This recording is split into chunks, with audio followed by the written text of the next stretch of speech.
How to get clear on your brand messaging. I'm going to help you out with that today. Hey there, Enterprisers. It's Jason Ligo here again with Always Enterprise. And in this video, I want to talk to you about how you can get clear on your brand messaging. Now, it's important for any company, any business to have a brand and have an established brand, one that's recognizable and one that is real and one that is definitely noticeable across the board amongst its prospects, its clients, its customers, and even its competition. The key to getting clear on your brand messaging is to be clear on, of course, what your brand is. And the reason why that's important is because it sets aside the key differentiators and key values of the company that, more importantly, make the target market of that company rise and stand up and identify themselves as the people who are willing to do business with this brand for the many years to come. That being said, I want to go ahead and offer you 3 different stances to help you come up with what your brand messaging should look like. 3 different stances. It's very unique. More than just thinking about a logo or a slogan, is coming up with the stances that your company has. And these stances can help you identify the true messaging in your branding. Let's go ahead and jump right in. Number 1 is, what do you stand for? All right, most important than anything else is, what does your company stand for? What does your brand stand for? Again, are you just another blank and blank company, right? Are you just another shoe company? Are you just another network marketer? Are you just another affiliate marketer? Are you just another consultant? It's very important to define who you are as a company, as an entrepreneur, and find out what is it that you stand for.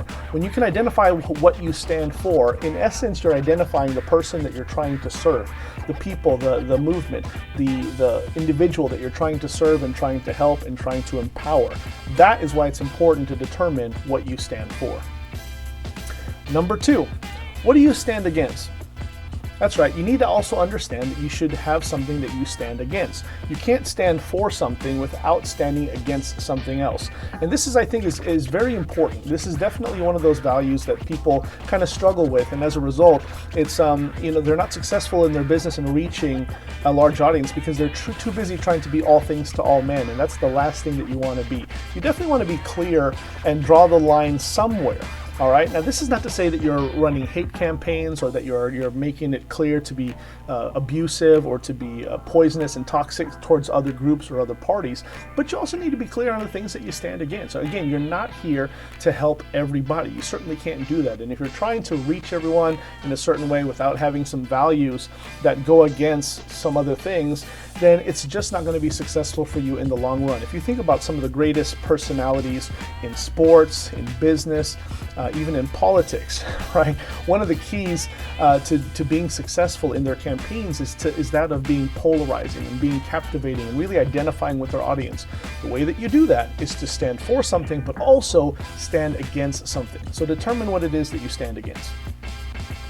Number 3, what do your customers stand to get by working with you, right? What do they stand to gain by working with you, by buying your product, by buying your service, okay? You could argue that this is also the most important point here because it really puts it on the benefit of the customer. And the key word here is benefit. I didn't say feature, I said benefit. By working with you, this is what you need to explain to your customer and really convey to them what is going to happen, the end result, if you will.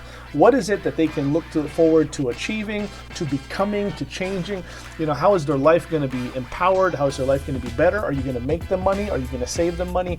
Driving the end result home in their minds and in their hearts is definitely going to go a lot farther in helping them become long-term customers for you than just, say, having a fancy slogan. All right, so you want to determine what it is that they stand to gain by working with you, by buying your product, by buying your services, and I promise you, if you can get clarity on this one item alone, it's going to do great for you in the long term. There you have it, my friends. These are 3 simple stances that hopefully will get your mind moving in different ways to start you on the path to crafting really what it is that your brand messaging is. And once you have that, make sure that you are loud and proud about it. Make sure that you get it out there and that you echo this message as high as you can to the world so that you can stake your claim, you can plant your flag, and you can become a very unique brand in and of yourself. There you have it. This is Jason Ligo with Always Enterprise. I trust you got value from this. Make sure you hit the subscribe button and the notification bell so you don't miss any more hot new content that I'm coming down the pipe just for you. And I'll see you next time. Take care.